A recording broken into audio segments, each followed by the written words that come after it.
कि जैसे चिल्ला रहा हूँ यार और क्या कर रहा हूँ। दो चार को बुलाओ जब कुछ होगा यार। अरे उनको थोड़ा With a spike of over 10,000 cases in Madhya Pradesh, the state medical infrastructure has been burdened. These scenes of patients in ambulances waiting for a bed while family members run helter-skelter have become common. And amid the strain in medical facilities, how effective have the control rooms and medical administration been in the state? Republic's investigative team finds out. Madhya Pradesh में corona संक्रमण तेजी से पैर पसार रहा है। इसकी रोकथाम के लिए मरीजों को बेहतर इलाज और बेहतर जानकारी के लिए स्टेट कंट्रोल कोविड सेंटर खोला गया है और उसके कुछ हेल्पलाइन नंबर भी हैं, जिसमें कि जो तकलीफ में है, जो पेशेंट परेशान हैं, उनको इलाज की जानकारी, बेड की जानकारी, उन्हें कहाँ सही इलाज मिल सकता है, इन सब चीज़ों की जानकारी के लिए सरकार ने हेल्पलाइन नंबर जारी किए हैं।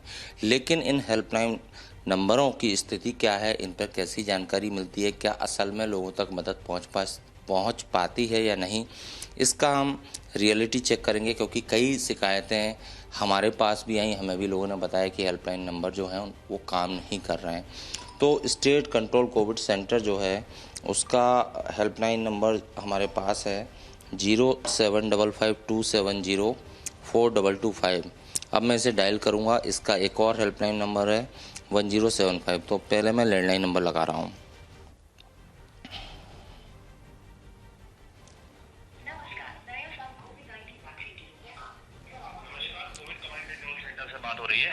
जी सर मैं कुछ जानकारी चाह रहा था।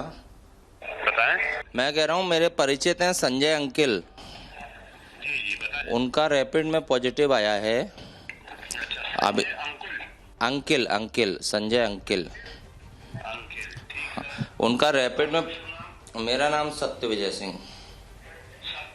हाँ, तो इनका रैपिड में पॉजिटिव आया है और अभी आरटीपीसीआर के लिए कराया है। अभी उसकी रिपोर्ट नहीं आई है, बट उनका ऑक्सीजन सैचुरेशन बहुत डाउन हो रहा है, वो तकलीफ में है। तो हमें ये पता करना है कि कहाँ कोई बेहतर अस्पताल जहाँ पे बेड हो, क्योंकि इनका ऑक्सीजन लेवल 80 के लगभग पहुँच गया है। Satya Vijay dialed the state control room and cited that one of his acquaintances is in dire need of a bed. The control room gave a list of numbers of hospitals that could be contacted. State control Covid centre से हमें कुछ जानकारी सही भी मिली, जैसे उन्होंने बताया कि चिरायू में बेड अवेलेबल नहीं है, बाकी हमीदिया में है, बंसल में, सिद्धांता में। 4 उन्होंने नंबर दिए। हम एक एक करके यहाँ ट्राई करते हैं कि इन नंबरों पे क्या रिस्पांस मिल रहा है। The first number Satya Vijay dialed was of Hamidiya Hospital, one of the topmost hospitals in Bhopal.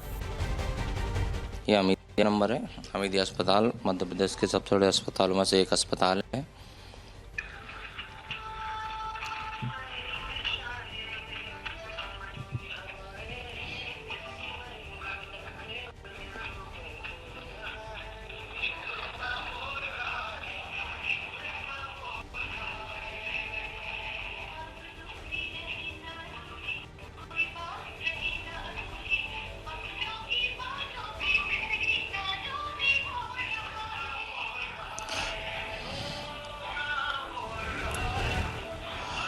पूरी बेल जा रही है, लेकिन जैसा कि हमें बताया स्टेट कंट्रोल कोविड सेंटर से कि नोडल ऑफिसर्स के ये नंबर हैं जो पूरे अस्पतालों की मॉनिटरिंग कर रहे हैं, वहाँ पर फ़ोन नहीं उठ रहा है। पेशेंट परेशान रहता है और वो इन नंबरों पर फ़ोन करता है, तो ऐसी तकलीफ उसे फेस करना पड़ती है।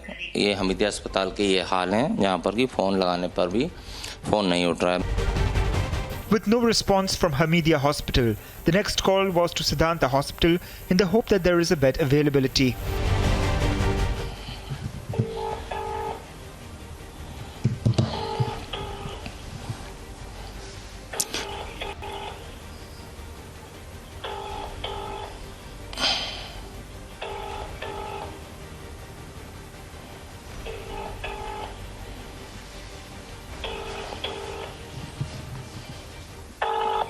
ये सिद्धांता हॉस्पिटल है, शिवाजी नगर में है। ये नंबर भी हमें स्टेट कंट्रोल कोविड सेंटर से मिला है। सिद्धांता हॉस्पिटल का भी आप देख सकते हैं। कृपया कुछ समय पश्चात जिस नंबर को कॉल कर रहे हैं वो उत्तर नहीं दे रहा है, मतलब जिस पेशेंट को भी हॉस्पिटल में बेड की एबिलिटी पैदा करना है वो लगातार सिर्फ फ़ोन पे ही व्यस्त रहेगा, उसे जानकारी नहीं मिल पाएगी। 2 calls unanswered. The last number dialed by Satya Vijay was of Bansal Hospital.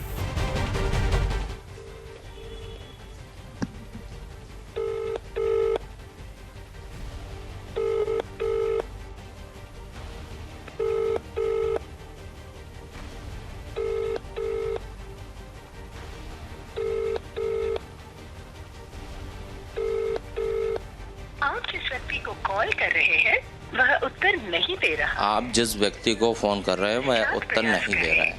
यही जवाब हमें हमीदिया अस्पताल के नंबर पर मिला, बंसल हॉस्पिटल के नंबर पर मिला, सिद्धांता जो हॉस्पिटल है उसके नंबर पर मिला।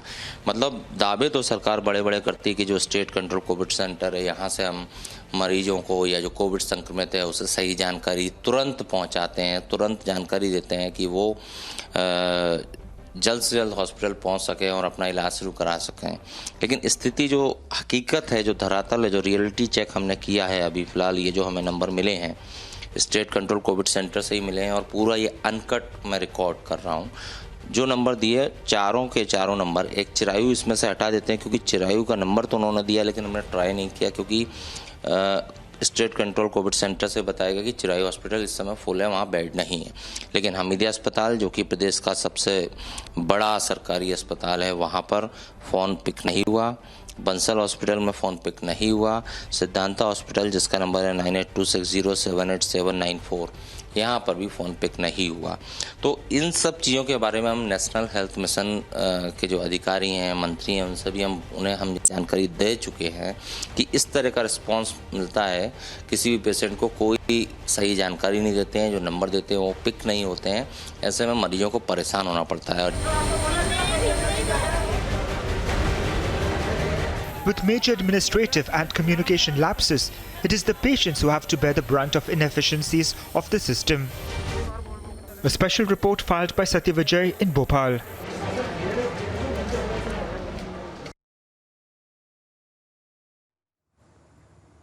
Satya Vijay is now joining us live on the broadcast. Satya Vijay, we saw your entire story and honestly it is frightening. The situation is turning from bad to worse by the day. Imagine what the people in the state are going through and those who are really suffering. Any answers from the state government, the authorities?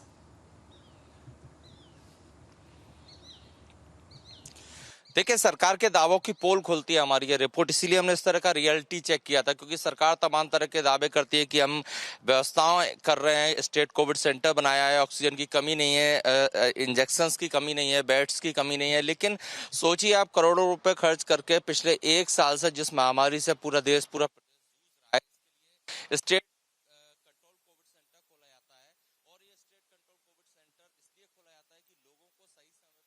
जानकारी मिल सके जिससे कि लोग बिना देरी करे अस्पताल में एडमिट हो सकें, उन्हें उन अस्पतालों की जानकारी मिल जाए जहां पर कि बेड अवेलेबल हैं। इसीलिए स्टेट कोविड सेंटर है, इसीलिए हेल्पलाइन नंबर जारी किए जाते हैं। लेकिन यहां पर हमने देखा पूरी रिपोर्ट में हर जगह से फोन लगाया, एक बार नहीं कई बार लगाया बिना, जब ये अनकट मैंने रिकॉर्ड किया, इसके अलावा भी मैंने कई बार फोन किए कि देखें कितनी देर में रिस्पॉन्स मिलता है। तो 0 रिस्पॉन्स हॉस्पिटल की तरफ से मिलता है, कोई जानकारी वहां से नहीं दी जाती है।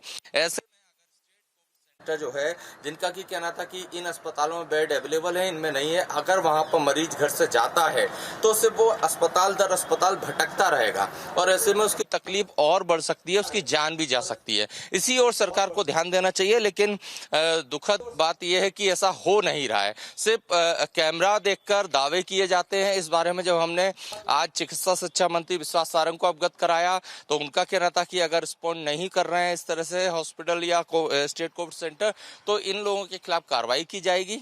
लेकिन कार्रवाई कब होगी, क्या होगी, कोई नहीं बता सकता। हेल्थ मिनिस्टर से जब इस पर जवाब मांगा तो वो आनाकानी करते दिखे। उनका कहना था कि चूंकि कोविड सेंटर में सैकड़ों फोन आते हैं, मरीजों की संख्या बढ़ रही है, तो मरीजों की संख्या बढ़ रही है इसीलिए तो स्टेट कोविड सेंटर बनाया है, इसीलिए तो वहां पर लाखों रुपए सरकार ने जनता के टैक्स जो पैसा है उसको खर्च किया है। तो वहां पर अगर रिस्पांस नहीं मिल रहा है तो इसका मतलब यह है कि जमीनी स्तर पर तैयारी कुछ भी नहीं है और इसीलिए भी संक्रमण इस तेजी से अब बढ़ रहा है, जानलेवा होता जा रहा है। But Satyavijay, your story exposes the authorities and the state government. It just shows the divide between what they are claiming vis-a-vis what the people are facing. And they need to come to terms with the reality and get their act fast right. Right fast, I beg your pardon, because it is so many lives are at stake.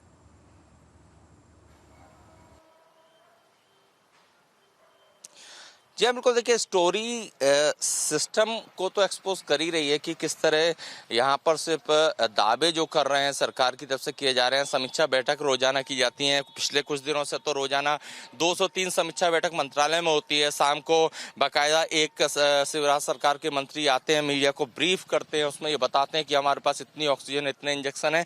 लेकिन ये लोग असल में उन hospital के अंदर जाके नहीं देख रहे हैं। पेशेंट्स को ऑक्सीजन सिलेंडर नहीं मिल रहे हैं, पेशेंट्स को इंजेक्शन नहीं मिल रहे हैं। कालाबाजारी की शिकायत अभी जरूर मध्य प्रदेश में कम हुई है, क्योंकि तुरंत जैसे ही कालाबाजारी की सूचना सरकार को लगी कि इंजेक्शन ब्लैक में बेचे जा रहे हैं, उसके बाद से पूरी इंजेक्शन का डिस्ट्रीब्यूशन का जो कंट्रोल है वो जिला प्रशासन ने, यहाँ की स्टेट बॉडी ने अपने हाथों में ले लिया।